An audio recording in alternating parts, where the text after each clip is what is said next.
In today's video, we take you through our process of cleaning and restoring a beautiful Dooney and Bourke Speedy bag in white pebbled grain leather with vachetta trim.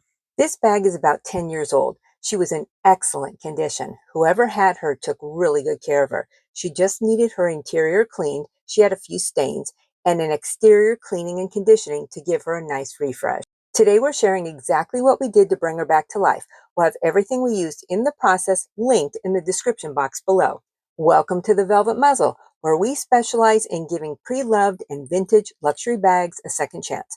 Some of these treasures we keep for ourselves, while others are available for purchase on our website at thevelvetmuzzle.com.